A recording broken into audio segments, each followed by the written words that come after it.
So when we look at history, there are different lenses that historians look through and how they interpret the development of history.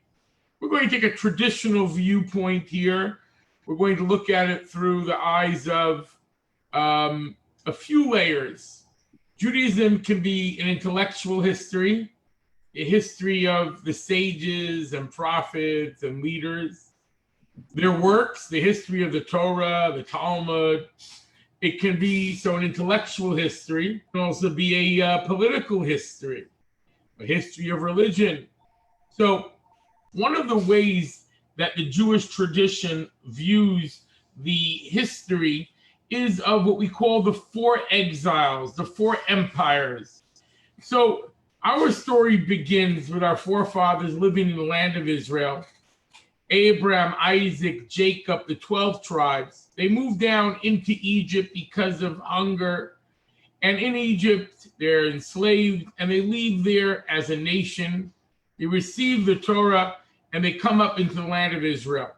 So the first kingdom and the first exile is Egypt, the mother of all exiles. And then there are going to be four other kingdoms. And this is just an overview, and we'll get back into the substance of it in a moment. But if we visualize, one way of looking at Jewish history is five kingdoms. We have Egypt, which is the period of the birth of the Jewish people. They move into the land of Israel where the Hittite kingdom is ruling. And then the kingdom of Assyria takes over. And after Assyria comes Babylon. Now Assyria is, as we'll see, encroaching on the Jewish people's liberty in the land of Israel, but they don't totally conquer them. The Babylonians do. After the Babylonians come the Persians and the Medes together, followed by the Greeks. And after the Greeks, we have the Romans. And after the Romans, we have the Christian and Islamic powers, Western Europe, etc. So those, we call them the four exiles, which are Babylon, Persia, Greece, and Rome.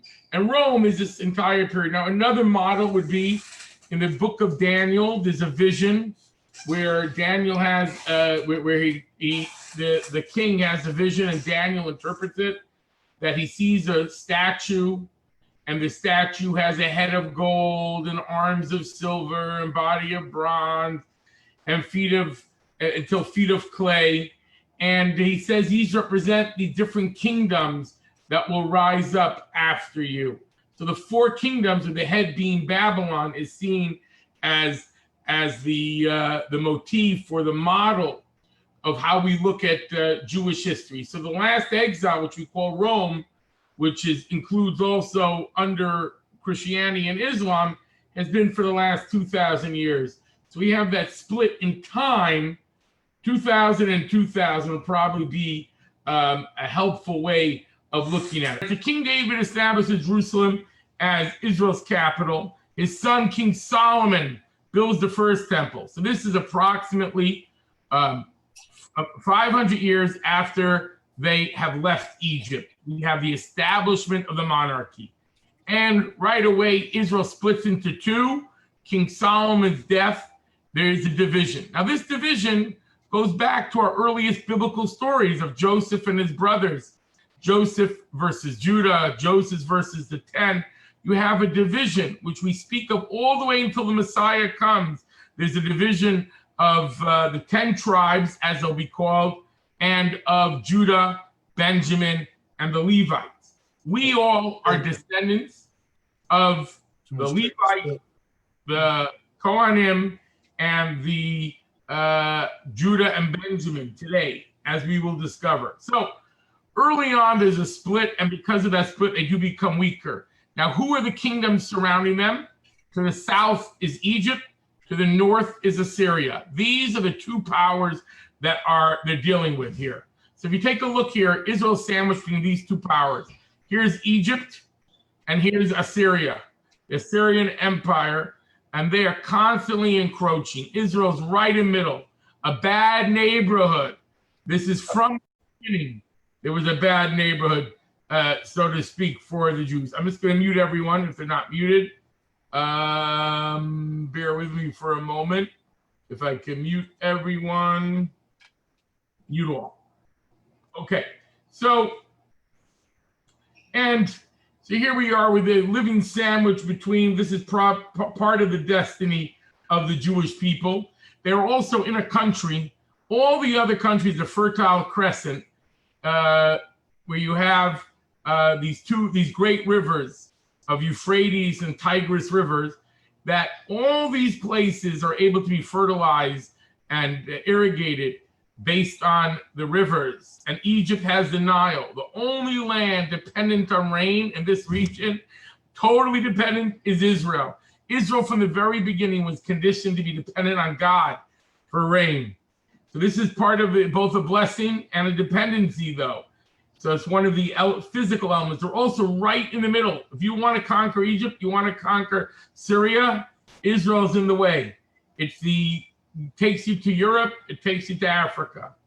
Okay, so they have two survival options, and they are either rebellion or subservience. Most of the time, they have to make coalitions with one or another of the powers. And you read about the prophets, when sometimes the Jews are sinning and they're being threatened with destruction, and they're relying on Egypt like a broken rod, like a broken reed, leaning on a weak branch. This idea of relying on the other kingdoms around them, that was part of their political reality. So what happens is our friends from Assyria conquer and deport the Jews from northern kingdom into Assyria. These are what we call the 10 lost tribes.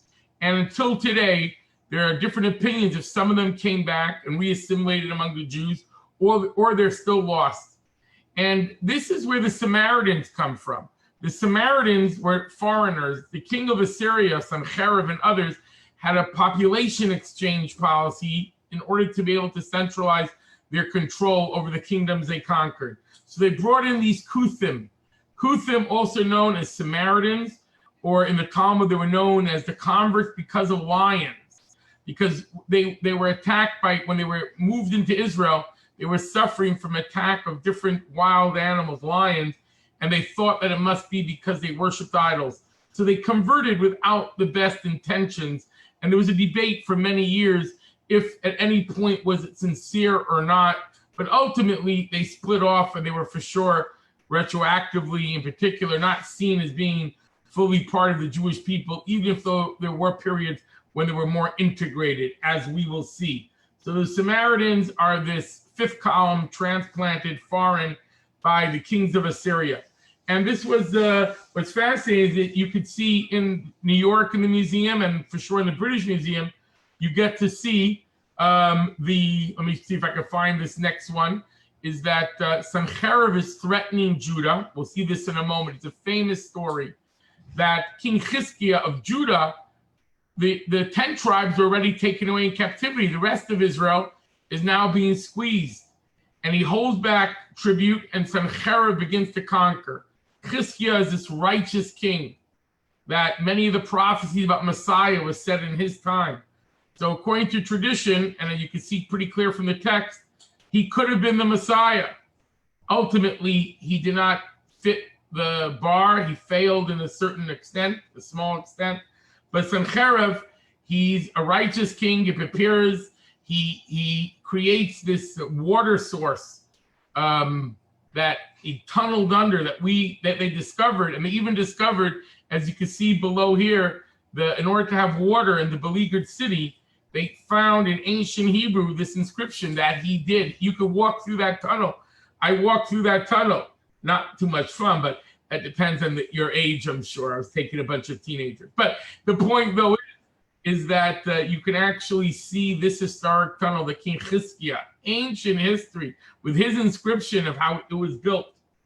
And this prism, which is from Sennacherib, the king of Assyria, it was discovered among the ruins of Nineveh, and he describes his annals with the siege of Jerusalem. He claims he shot Hezekiah like a caged bird, but he doesn't describe his victory. Although he does describe what the Torah does and the prophets tell us of how he destroyed 46 other cities. what happened, according to the Tanakh, and an angel came and struck down 185,000 of the Assyrian camp, and he flees and he runs away. This great miracle is said in our liturgy to have happened Passover night, the same night as the plagues, although I'm not sure if there is, even though it's in our liturgy, what the evidence of that is, I think is a matter of debate. But be that way. Okay. And I just want to ask a question about Hezekiah before you leave it. You just hold on to all the questions to the end, and then we'll cover them. Make a note. Periodically check for understanding. Okay. Just because, yeah. Just because this is a quick question. I was just going to ask if the well, I'll hold it. You asked me to hold it. Say it again. I'll hold the question, like you said. Yeah, please. I'm making a no great problem. This is a mad dash for the finish line. Right. No problem. All right. No problem. So Babylonia conquers Assyria in 612. So the Jews were never fully under Assyria, and they weren't exiled by Assyria, even if they were a vassal state for a while. So the Babylonian king Nebuchadnezzar, that's how it's pronounced in Hebrew, exiled the Jews twice. First, he takes the elite, and then he destroys the temple and the Beit HaMikdash.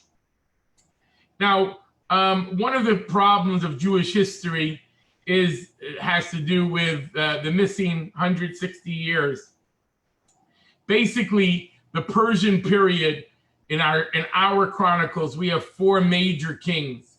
According to Herodotus and to other Greek historians, there were many more, 15, 20 different kings of that period. So the Persian rulership in the Jewish tradition is about 52 years, and in secular history, it's more like 200 years. So there are many different ways to reconcile it, but what you will see, I'm just giving you a warning up front, in that period of the Persians and the destruction of and the rebuilding of the Second Temple, you're going to have a divergence of about 150 years in some places. It's all reconciled by the time we get to the Greeks and to the Roman period and the destruction of the temple. But this is called the dilemma or the riddle of Jewish history. That's the one area where it diverges from what is commonly accepted today as normative history, although there are exceptions. Okay, so what happens is in 612 BC, Babylon conquers Assyria. So if we're doing the kingdoms as we started off with, Egypt was the first kingdom, but after Egypt, the Jews were independent until Babylon comes along. Then they were exiled, or at least they were on their land in their natural habitat. Just like a tree has and vegetation have their natural habitat, and you could bring foreign plants and plant them, and you'll have not necessarily the best outcome, both for the plant and for the environment. We say the same thing with the Jewish people. Their natural habitat is the land of Israel. That's where they grow to their greatest spiritual heights historically. And being transplanted on foreign soil is a disconnect. On the other hand, the mystics see the engagement with other cultures and other worlds as a way for the Jews to blossom and new energies to be added. And even from a historical perspective, the engagement with other cultures, both because we debate, we discuss, we have to reconcile and deal with other approaches, also reveals new insights into God's Torah and into our tradition. But this is the beginning of the periods we call the 4 exiles. So first is Babylonia. They go down there. So if we take a look at captivity, an overview, the Assyrians take Israelites into captivity, then the Babylonians, and the Assyrians also brought different Gentiles to fill Israel. So Israel now has other, not Canaanites, but others from outside, and not Philistines. So what happens is Cyrus the Great, and this is around our Purim story time, is he allows the Jewish people to go back into the land of Israel. And this is discussed in the prophets, in Ezra and Nehemiah and the writings. And a matter of fact, we have actual physical artifacts where the cylinder of Cyrus the Great, where he describes how he gave permission for people, the nations, to go back to their original homelands and rebuild their temples. And the Torah has incredible detail about the kings, and not just the kings, the servants of the Babylonian kings and the Persian kings, and the setup of their courts. And today we're finding bulls, ceiling rings, and other sorts of artifacts that reconcile and reflect the biblical accounts. So here we are.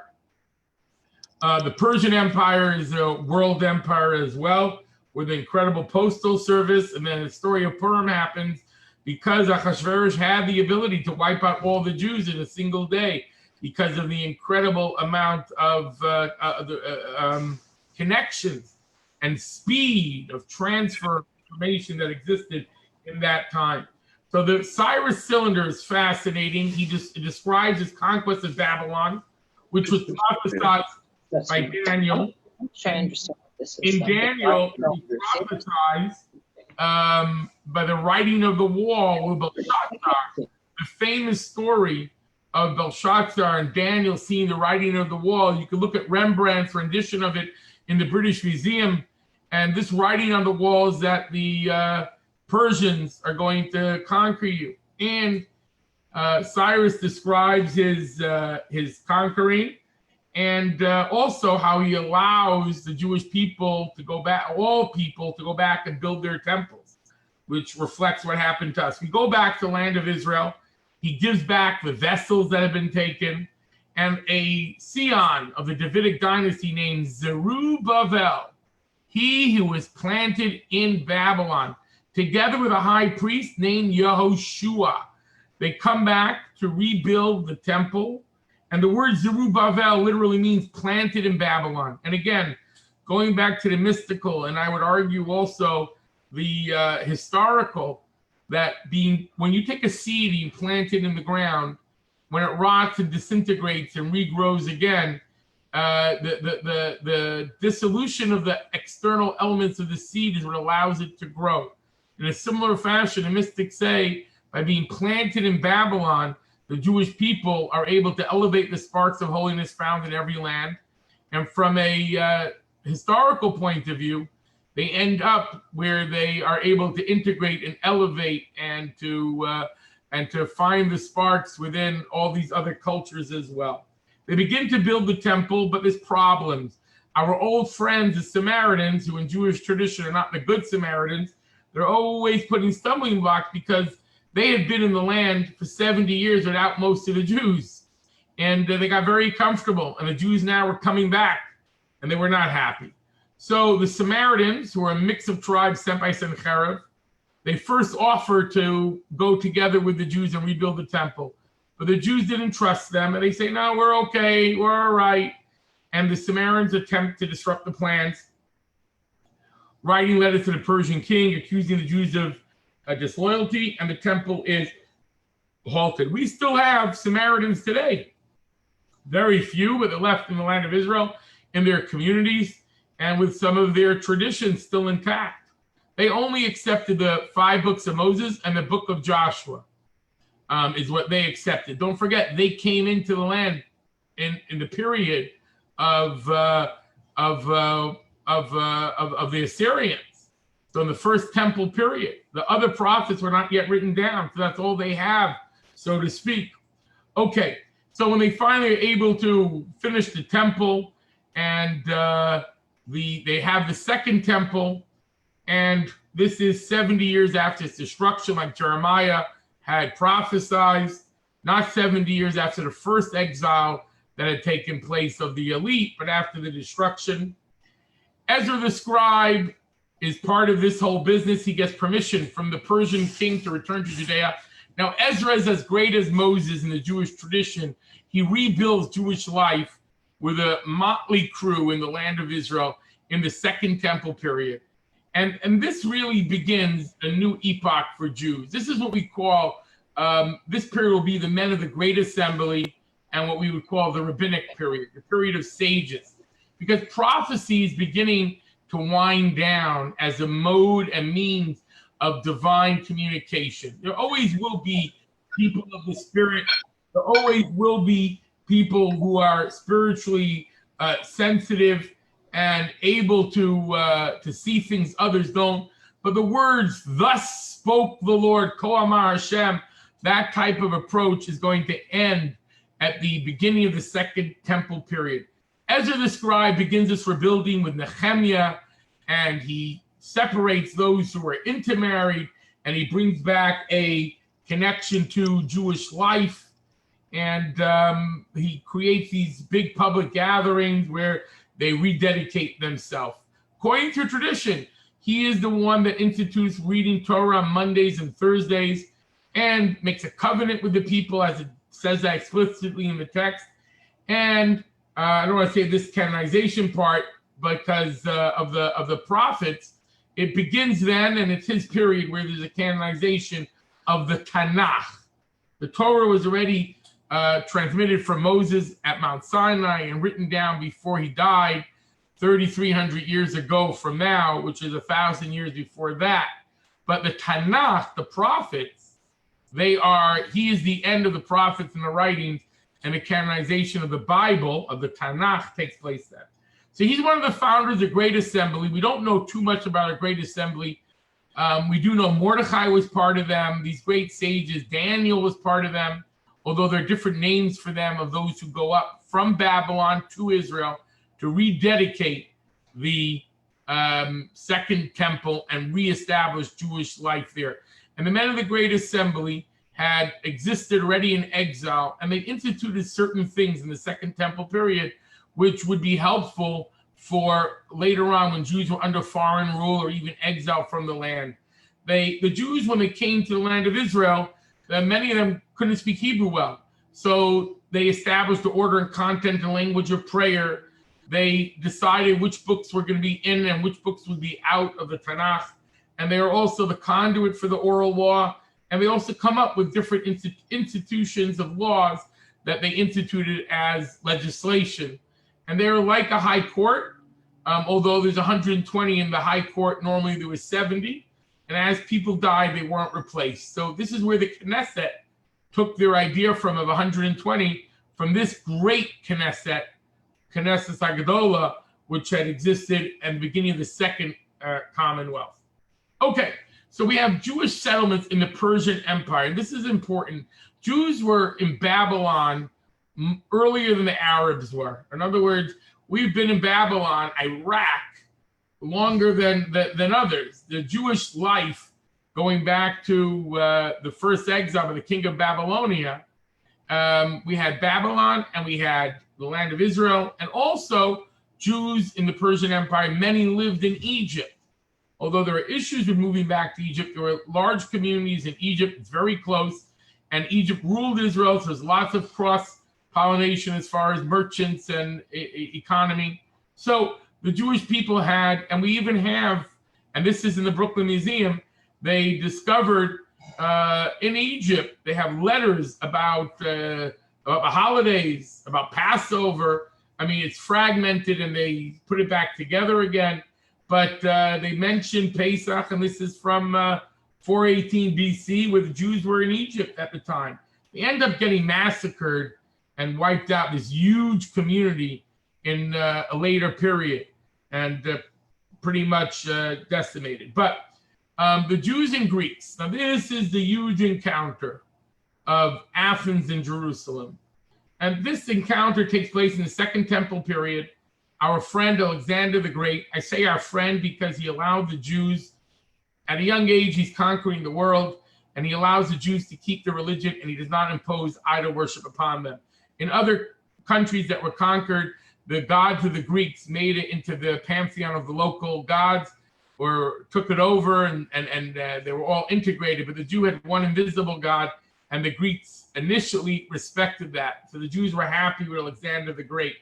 But Alexander the Great, as you see his conquering roots, but when he dies very speedily, he's left over with his generals. So the unique element of Hellenism is that it wasn't just conquering territory. They really, not just taking money, they really believed in spreading their ideas. So they Hellenized India, Egypt, Syria. They're Hellenizing them, where the culture becomes Greeks. So when we speak of the Hanukkah story with the Greeks, we really mean Syrians who become Hellenized, Syrian Greeks, if you will, as you'll see in a moment. I'm leaving aside a little bit the contrasting of Judaism and Greek culture. So for the Jew, what was ethical and moral was holy. I'm sorry. That which was ethical, moral, and holy was beautiful for the Jew. They lived in a world of ideas.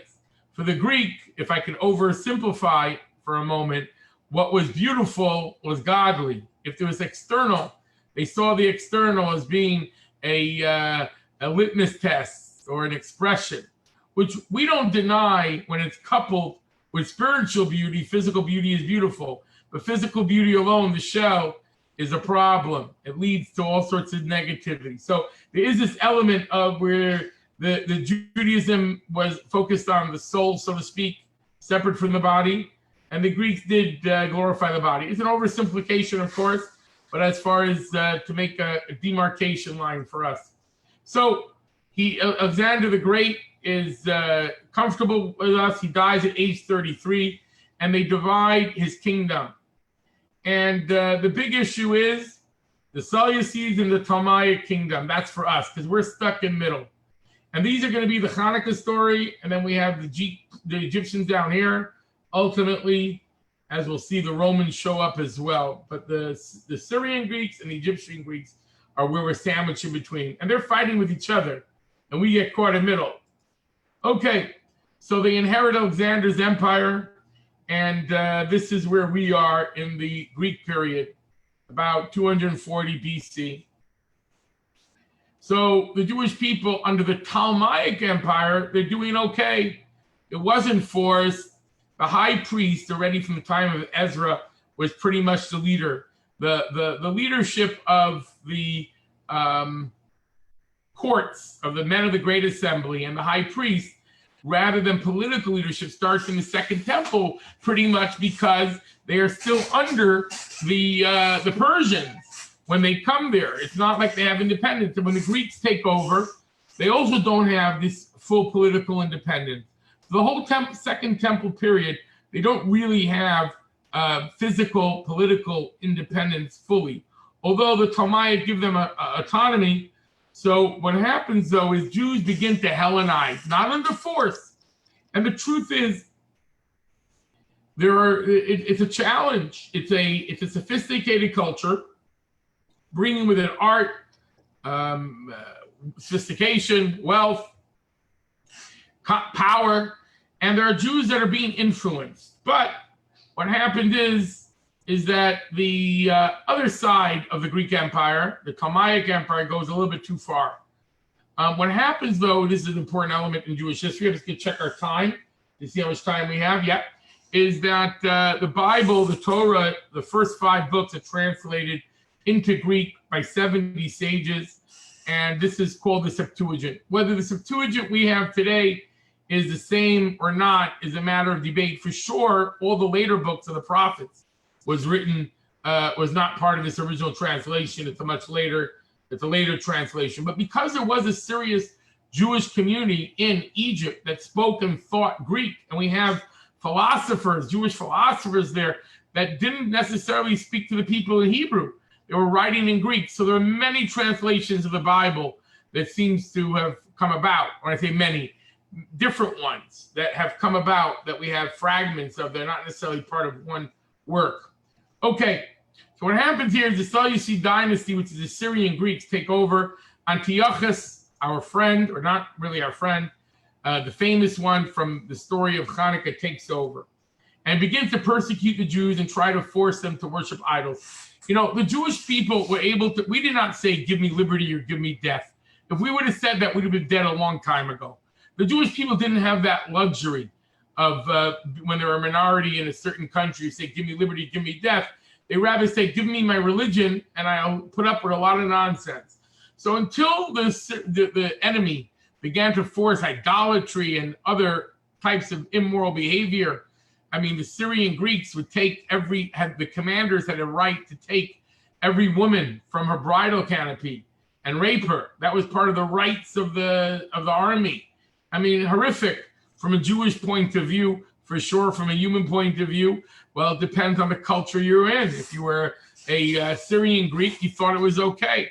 But the point is, it was a assault on holiness, on sanctity, on married life, on religion, on Torah, and ultimately explodes with our friend Matisyahu. Matisyahu is, so among the decrees were no circumcision, no Shabbat, no Torah study, forcing Jews to eat non-kosher and do pagan sacrifices, and he puts up Greek god Zeus in the temple. So what happens is, this is the first time that we could talk of Judaism being persecuted as a religion. Till now, it was more political. Different nations had issues, not with the religion. Also, it's the first instances of martyrdom, because the first battles about forcing a Jew to convert or to worship idols, etc. So Matisyahu, king of the Hasmoneans, begins a rebellion, and they ultimately force the Syrian Greeks out of Jerusalem. They rededicate the temple, and then we have Hanukkah. So I know it's confusing sometimes. Hanukkah comes earlier in the year than Purim, but later in history. In history, first comes the Purim story, which is taking place under our friends, the Persians, and then comes the Greeks, the empire of the Greeks, or the Syrian Greeks, who we have the story of Hanukkah under. Now, we're not exiled by the Syrian Greeks, but they bring their foreign domain into the land. And ultimately, there's wars, civil war, and ultimately wars to drive the Greeks out of more of the land of Israel. So we have the story of Hanukkah. We find enough oil to last one day, it lasts 8 days. We celebrate. So originally, Hanukkah is more a holiday about the dedication of the temple. The battles and wars with the occupying forces of the Syrian Greeks still went on for a few years. So they continued, as we see. Take a look, there's 2 stages. So first we have a 4-year battle against the forced Hellenization. And then we have another few years of battle for Jewish sovereignty and independence. Then comes the Maccabean family. They now take political power. They are from a family of Kohanim. So according to the Torah, the house of Judah, David, like Zerubavel, the first one who comes down to Israel from Babylon, are all descendants of King David. And the ideal was, if there is political leadership, it should be from the house of David. Till now, there wasn't really strong political leadership because we were under foreign powers in the first part of the Second Temple. So Ezra the scribe, these are all Kohanim, priests and scholars who are leading the Jews. But now they take political power, and the sages and Jewish tradition doesn't look kindly on it. They feel the Maccabees should have given it over to someone from the house of David, someone worthy. And the truth is, after a few generations, not many, the house of the Maccabeans, they become Hellenized themselves. They become influenced by the countries around them, by the Greeks and then by the Romans, until they are wiped out by Herod. As you see the bottom of this family tree, a couple of generations, look how their names have changed and they evolve until they are no longer recognized. Although the Greek sources already gave, and the book of Maccabees, the Hellenized sources, already give Greek names to these children of Judah, of Matisyahu. Nevertheless, we see total change in their culture and values and how they behave, and they become just like those forces they fought against. All right, so here we have that family tree of the Maccabees. The Maccabees end in a bloody way with King Herod. So there's what happens is that the Jews invite the Romans in to help them with against the Greeks. It's not a good idea to invite the Romans into your home. The Romans are a guest that never leave. It is said, a fish and guests stink after 3 days.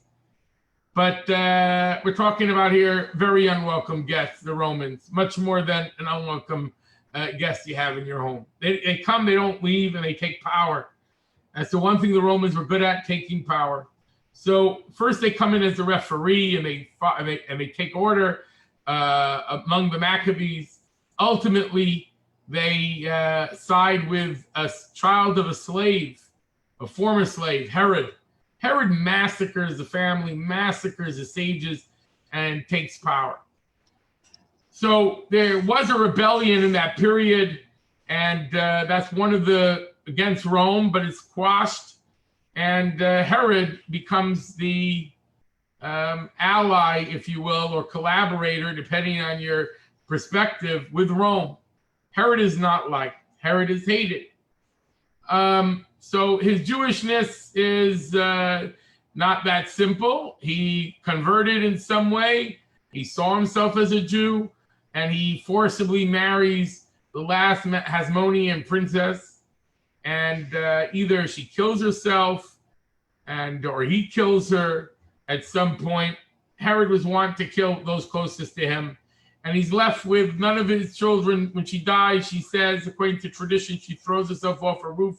It says if anybody says they're from the house of the Maccabees, they're a liar, they're the children of slaves. And then she kills herself.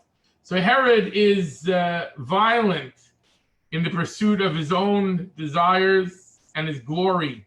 He wants to be like the Roman greats, and he builds cities and aqueducts, and he does all sorts of things. So he's this master builder. According to tradition, he regretted. We know he rebuilt the second temple, and what happened was he regretted killing all the sages, and he murdered all the sages except for one he kept around for advice. He had blinded him. His name was Baba Ben Buta, and when he feels bad and that he had killed people, he didn't mind that he killed people. He minded that he made a mistake in killing them because he was afraid they would be disloyal, and they were willing to go along. As long as the Jews had the freedom of religion, they didn't have to get involved in the politics. They had been under corrupt countries and empires before. Another corrupt empire wasn't enough of a reason for them to shed blood from the perspective of the sages. He says, how do I make it up? How do I fix it? And they said, this rabbi says, one way you can fix is by illuminating the light of the universe and fixing the temple. And he does that. But be that what it may, we have the second temple is redone under Herod. And he uses many workers, took 9 years to build, and the entire complex took 46 years until he died. And he paid for it with his own money. And could be it was also for his own ego, I'm sure. But the element of the story told in the Talmud was a glimmer of remorse to some degree of his murder of all the sages. All right. So if you take a look at what we call the Western Wall, that's from Herod the Great, and it's a retaining wall. So above them, though, are Turkish and Arab. What we call the Western Wall today is not of the temple. It's a retaining wall outside of the temple. Okay. So now we get the Great Revolt. The Great Revolt, which leads to the destruction of the temple in the year 68, 70, depending on how you do the math. Has to do with how you count the year zero and a few other things. But there's what leads is this great revolt is the Romans begin to oppress the Jews. They have governors in place who rob and pillage and tax. And the central government is anti-Semitic, doesn't care. And then they don't just rob and pillage, but they also try to force their idol worship. And they massacre all sorts of terrible things until it reaches a point where many Jews feel that we have to fight for our freedom. The problem is, though, the Jews are not getting along with each other. We covered this in the period when we discussed the sages of the end of the Second Temple period. There were different groups. There were religious and political, zealots and moderates and all sorts of criminal gangs, a lot of problems going on, and that did not help. This is where we know when the Jews are divided, we cannot stand, but together, no force will be able to overcome us, is what our tradition tells us. All right, so what happens is the Jews react. He steals money from the temple, and they bring in an idol, different things that they do. They bring in other generals to quash the riots. All right. Ultimately, the war comes to Jerusalem, and Jerusalem is laid under siege by Vespasian. And the starvation and devastation. The Jewish people had enough food to store to last them. We're coming up to these days in a week from now, 17th of Tammuz, until the Tisha B'Av, or the 3 weeks of mourning, when they break through the walls of Jerusalem until they burn the temple. Time of introspection and reflection about Jewish unity and about yearning for the rebuilding of the temple and world peace and Mashiach. But what happens is that they had enough food to last them years, 10 years of being laid under siege. But there were zealots who wanted a war with Rome. They said, we don't want you to sit back and just, let's be like the Maccabees. And they burnt down the storehouses, led to starvation, weakened them, and led to disaster. So this is destruction. The temple comes along. They enter Jerusalem. They pillage. They sell as slaves. And the market of slaves drops drastically. And you have this not just in the Jewish accounts. You couldn't give away the slaves. There were so many they were trying to sell. The price dropped through the floor. So Titus becomes emperor. There were this. I'm sorry. So we have here. They enter, but then there's pushback. But ultimately, they force Titus, ultimately destroys Jerusalem. And then I was ahead of myself. And then they really sell Jews into slavery all over the place. And though Vespasian does give Rabbi Yochanan and Zakkai, one of the leaders at the time, the ability to rebuild the center of Jewish learning in a city called Yavna.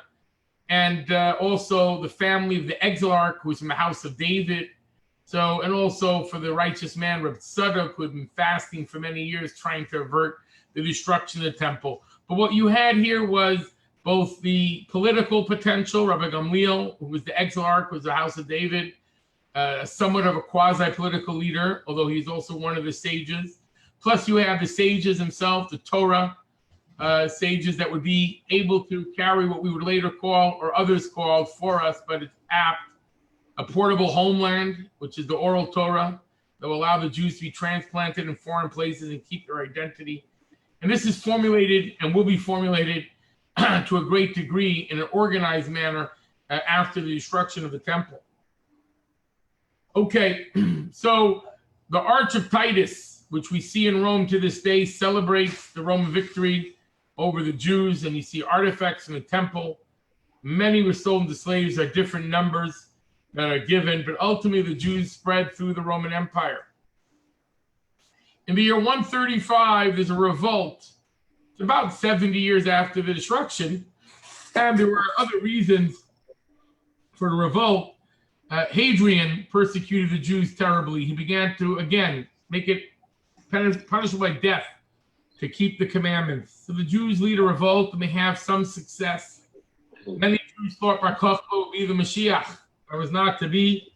Ultimately, it failed. So Hadrian had built a pagan city on Jerusalem and a temple to Jupiter. And this was the final straw after he outlawed circumcision, Shabbat, saying the Shema. And the Jews were yearning for Mashiach, and Bar Kochba steps up to the plate, and he has success. But ultimately, he does not succeed. And they had to send the generals from Britain to quell Jewish forces. The English came. So in Beitar, and Beitar's destruction, as described, was even greater than with the temple. Amount of Jews sold into slavery. So in the year 135? I'll leave the theology for a minute, but what happens after this is, I'm just going to shut the people who are not muted. We have, hold on a second. So we have here the spread of Christianity, which is taking place in this time period. Let me show for a moment the spread of religion. So the debate there's a debate about, how much each of the apostles and early Christianity were separate from Judaism. Did they want to have a Noahide religion for Gentiles and Jews to be Jews? It's hard to know the historical Jesus, nor to know the historical message. There are different opinions about different historians and different scholars. But the gist of it is, for the Jew, Mashiach was the ultimate completion of world peace, rebuilding the temple and not suffering, and all those type of things. So all those sages and disciples of the prophets of the Jewish people didn't accept Christianity. So ultimately, they have success with the pagans. And this is an important element of what's happening in the world right now, is that paganism is on the way down. In the entire period of the Roman period, and already with the Greeks and the Romans are interested in the monotheism of Judaism. You see how the king of the Ptolemaic Empire has the Jews translate the 5 books of Moshe, the Torah, the Chumash, into Greek. They're interested in this idea of one God and revelation and the leading behind paganism. But Judaism is difficult. Circumcision, Shabbos, kosher, it's not an easy thing. So you have these groups of people called God-fearers who bought into some of the rituals of Judaism, but primarily the ethical, moral teachings, what we would call Noahides today.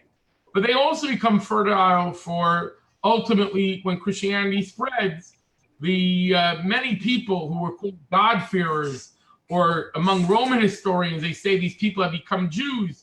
Whether they become actual Jews or not in the latter part of the Second Temple period, it's hard to know if they did or didn't, but ultimately, many people were open to the messages of the Torah. So what happens is that Judaism is not a proselytizing religion, even if there were individuals who may or may not have promoted it. That's a debate among historians.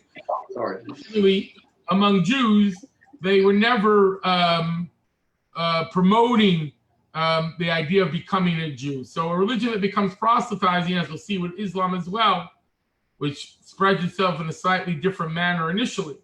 All right, so a little bit of the intellectual history. Let me just check our time. Oh, I can't spend time on this. So it looks like we're going to have to do a second class of, I failed miserably. I did 2,000 years. Okay, yeah, here you we still are. have 2,000 years to go. 2,000 years to go. All right, I was speaking too much. All right, we have the Mishnah, we'll close with this end of the Second Temple period. And we'll do next week, we'll do the rest of Jewish history, the next 2,000 years. I should have timed myself. Okay, but I want to close with this idea in the year 200, when under Roman rule, the Jewish people and the leaders see how precarious it is. And the reason for this is for a multiplicity of reasons, but they had seen the persecution of the Romans that led to the temple destruction, and later on to Hadrian's persecutions, and then the revolt against Rome and its brutal decimation of Beitar and the rebellion, and the enslavement of so many. And they were afraid if the Jews are spread to the winds again, they would not be able to hold on to the Torah. So all the oral teachings that have been collected before already for the last 400 years, been organized and then solidified 200 years earlier, is then brought together and edited in a concise form, all designed for memorization, as it was when it was oral. And then at some point, it's put down in writing by Rabbi Yehuda the Prince. This is the oral law. We're not going to spend too much on the theology of it. I covered that. I just want to take a look at the last. This is Rabbi Yehuda the Prince, who is the one that is organizes. So there were other collections of oral tradition, but he creates one that's edited and easy to memorize. It's 6 orders, 60 tractates, and Jews would know these by heart and be the walking library of Judaism, the basic building text of being able to have an educated discussion about every element in Judaism was knowledge of the Mishnah.